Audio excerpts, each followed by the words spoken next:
All right, it's a great seller's market here in San Diego, but what about some tips to get you top dollar? Because it's not as easy as you may think. Well, we're going to make it rain with Lorraine Tapia. What's going on? Hey, Derrick. Great to see you. Thank you so much. Likewise. Lovely jacket. You look amazing. Oh, well, thank you. Yeah. Thank So you. tips for top dollar. I love this concept. I love nuggets. People love nuggets out there. Yes. They want to know, like, what should I do? So let's pay this off for them. Let's give them some good information. If I'm a seller in this market, you know, what do I need to be doing to get that top dollar, to maximize my profit here? Yeah, tips for top dollar, so important, right? I would absolutely say it is a must. The cleanliness and decluttering of the property, you want to definitely appeal to the masses, right? Yeah. So how do we do that? We, in the eyes of the buyer, remove things like, you know, depersonalizing your home, decluttering, take down photos of maybe you and your family so that the buyer can immediately feel like, oh, okay, I could see myself living here or not. But the cleanliness, cleaning the windows and even like the baseboards, again, just really appealing to the masses, I would say, is extremely important. So how, when something like that takes place, just for example, you know, let's say you meet with a seller and they're like, okay, cool, Lorraine, we're going with you. Here's the deal. What do we do next? Like, do you have people that you refer to them to like knock some of those things out? Do the homeowners usually do it themselves, or like, how do those little touches get made typically? Well, you know, it depends. You know, what are we looking at? So sometimes there's a need to certainly involve people. Are we calling junk removal? Yeah. Are we calling, you know, people who can help and assist cleaning, a deep clean? Sometimes if you have tile flooring, I highly recommend even just like getting the grout, cleaning the grout. Your house, you don't want to leave any money on the table. And what I mean by that, it's amazing how what the aesthetics look like, or if something appears dirty, it will turn off many buyers. And my job as the listing agent is to guide you to get the most amount for your home. And cleanliness, I can't stress that enough. And fresh paint. I mean, this isn't about spending, you know, like Big money. Big money, exactly. But it is about fresh paint, just again, neutralizing your home. If there's a pink room, it would probably appeal more if it was white or neutral. Mm-hmm. Yeah, so just a couple little things then with regard to that. Don't have to do a whole overhaul. Right. The fresh paint is also good too because the smells new now. Right. You know, and so that's one thing you can get. So like some people that are cigarette believe it or not, there's still smokers out there. Right. I don't know how anyone's still smoking these days, but they are smoking. And you know, or people who may have pets that live inside and stuff like that. Those smells do turn off buyers, as you said, and your job as a listing agent is to do the opposite, to get buyers interested in making an offer on the property. So smells are definitely, I know several people who like live by smell. And I'm not that person. I don't smell very well. I'm hard of smelling. So it is a gift. It is a blessing to be hard of smelling because I don't get offended by these things. Well, I have a good sniffer. Do you? I do. So you're on it then. I'm on it, blue bonnet, yes. Because it's of the importance that you mentioned, Yeah. You bet. I mean, if it smells a little funky, you know, who knows? People just start questioning. They're like, Yeah, or get me out of here. Right. We want them to like, right. That's no bueno. So it's like, okay, so simple stuff, smells, aesthetics, cleanliness, those kinds of things, that's from a presentation standpoint.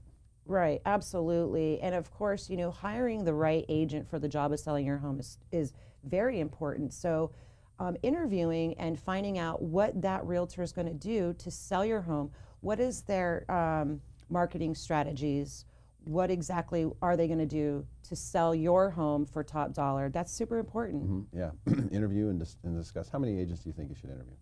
Oh, certainly at least 3. Okay. At least 3. Yeah. You think a face-to-face interview or over the phone? Oh, absolutely. So that a presentation, so that you can confidently see what their strategies are in this market, looking at all the comps, and you want to definitely choose wisely. So I mean, even during COVID, though, I mean, gosh, I mean, if you have to do a Zoom meeting, certainly that's super impactful as well. But I would highly say in person, so the agent can see the house. Yeah. Got to see the house. Yeah. Show me what you're working with. So, and it's good if you can do it in person, I think too. And you know, when you're trying to select the right agent, this is my one piece of advice on this. Go with the person who you can tell is being honest with you. Yes. There's going to be people who are going to tell you what you want to hear, get a contract signed. There's going to be people who may tell you a few things you don't want to hear. Those are the people who are trying to be honest with you. So just don't throw them out. Doesn't mean you have to choose that person, but don't throw them out because like, oh, I didn't like what they said about that. I didn't like that she said that our house smelled and that we needed to get that fixed. So I'm not gonna choose Lorraine. Don't do that, okay? That person, the agent who's telling you that, they're telling you that because they believe that you need to know the truth, you deserve to know the truth, and that this is something that should be tackled up front, not down the road, not after you've had 20 buyers through the house and you have no offers and you're going, what's going on? And you know, the agents are giving you feedback. Lorraine, it smells. You know, handle that stuff up front. Don't send a buyer in there until that thing is ready to go, showroom ready. I agree. You know, so make sure your house looks like it's for sale, not on sale. Right? Yeah, you don't want a clearance rack scenario. That's correct. That's correct. Especially in this market. Yeah. I mean, it's not necessary. Yeah, it's true. That's true. Yeah, you don't. I mean, the thing about this market that's great for sellers is, you know, maybe you don't have to do as many things as you would have a couple of years ago, you know, to get your house to that point where you're going to have a lot of demand for it. You don't have to do as much. But that doesn't mean that you don't have to do anything. And I think that's what some people translate like a seller's market to. Like, well, I'm just a seller. I don't have to do a thing. Right. I don't want to put new carpet in. The carpet's 25 years old. It needed to be changed a decade ago. You know what I mean? Like those are things, hard truths that need to come out that like, hey, listen, this is going to do two things. It's going to make it look better and it's going to make it smell better. And it's going to just create an overall energy that's better. That is good. Because one of the things right now that's great about this market, if you're a seller, is that buyers have shown that they are willing to do whatever it takes if they fall in love with the house. Right. If they fall in love, you actually have a market where buyers or sellers can get some of those numbers that we may have thought there's no way you'll ever get that much for this house. It could be possible if you do the right things and you set yourself up, you'll have a chance maybe for something like that, but you're not just going to throw it out there, you know. Yeah, no, it's true. It's really true. We're seeing multiple offers and bidding wars. However, not just on any random property, right? And so to your point, that's exactly correct. When you appeal to the masses, you could definitely take advantage of getting top dollar. But it does consist of the things that we've mentioned already today. And I mean, lastly, I would definitely say one of the most important things, the most important, is pricing it. Pricing it right. Let's talk about that. Like, yes. Like what's the process for that? I mean, obviously, you know, hey, we're thinking about selling our house. You can look and the competition has their cards face up on the table, right? Because you can see what else is on the market. You can see what they're priced at. You can see the photos. Like you have access right to what your competition is. Mm-hmm. How much does that play a factor in where you choose to price the home? Oh, tremendously. Your competition is what the buyers are going to be basing it upon. So, you know, if your home is the better of the 2, 3 the other ones on the market, then you're looking good. However, if you're not, then the value is going to decrease. So you can be overpriced and not look as good as your competition, and it's going to hurt you. You're going to sit on the market. Your days on market is actually going to decrease your bottom line, what you're going to net as a seller. Do you think that, so this is what's so weird about this market. We're talking about, hey, your competition, hey, there might be 2, 3, 4 other homes. Some of these neighborhoods, there's not any. There's just one. There's one. There's just one, and you're that. So do you swing for the fences? We're talking about pricing the home right now. If you're the only house for sale in a neighborhood, do you swing for the fences in that case and say, you know what, let's look at the last comp and let's bump it up from there? Or do you say, you know what, let's go at the last comp and pull it down a little and just get a whole bunch of people in here? Like, what's your advice on that? I'm glad you asked. You don't swing for the fences. However, you don't want to leave any money on the table, but you want to just price it, aggressively. But people don't want to feel like they're being sold or that it's over. We want to appeal again to the masses and get multiple people interested, and because it sets the wrong message to the buyer when it's overpriced. And yes, I'm the only one on the block.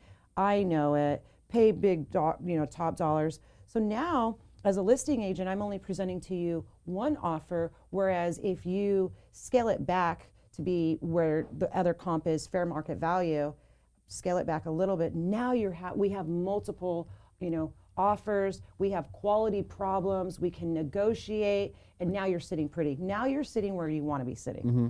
Because the bottom line is, you got to put yourself in the shoes of the person you're trying to sell to. Buyers always want that four-letter word, begins with a D, deal. Every buyer wants a deal. So you need to present your home like it's a deal. That's right. And then all the buyers will want it. That's right. Once they go there, once they fall in love with it, now they're not as worried about if it's a deal or not. And that's not the main concern. The main concern is, if they love it, can we get it? That's correct. So now they're emotionally involved as well, too. Yeah. And so that's what you're doing. What you're saying, your strategy is, listen, I know the cycle of a buyer's psychology. And that is that initially they want a deal. But when they find the home that they love, they just want to get it. And that's where you see bidding wars happen. And that's where you see sellers really winning in like a crazy way right now. When the market a couple months ago didn't realize how much demand there was, no one was pricing their houses where they were ending up selling, right? Right. Everyone was pricing a house, and then it was selling for way above. Like I saw a house that was priced for $599, and this was the biggest one I saw. It sold for $725. Okay, so we crossed several echelons. There was one that was priced at $700,000, and I remember calling a listing agent for my buyer and saying, "Hey, do you think this is going to get to 8?" And he goes, "There's no way it's going to get to 8." On the first round of multiple counter, he said, "Hey, we're not entertaining anything under 8 at this point based on the offers that we have." Okay, that was just a couple months ago. So, that sort of action is obviously great for sellers. It's great. But notice what happened in each one of those instances. They were priced well below, where the market was at, but no one just knew where the market was at. Now people kind of know where the market's at, so you're seeing the listing prices are much higher. And what that does is it reduces the number of offers, reduces the number of frenzy, reduces the number of bidding wars that are good for sellers. Right. So we can take, I guess my point is, we can take a tip from recent history that showed us exactly how people were able to really run these prices up as sellers, and take a little page out of that book and just follow your strategy, which is be a deal on the front end, and let the market do the rest. Absolutely. That's the ultimate, right? Is the market is who's going to determine the value of the home. Mm-hmm. And so pricing it right is definitely the #1 most important thing. That's the tip for top dollar. That is the tip. That's the tip. This has been great. Who's ready to make it rain? We got Make It Rain, Lorraine Tapia in the studio. It's great to see you, darling. Oh, gosh. Thank you so much, Derrick. Thank you. Hey, share this video with your friends. Let's help make them smarter than everyone else.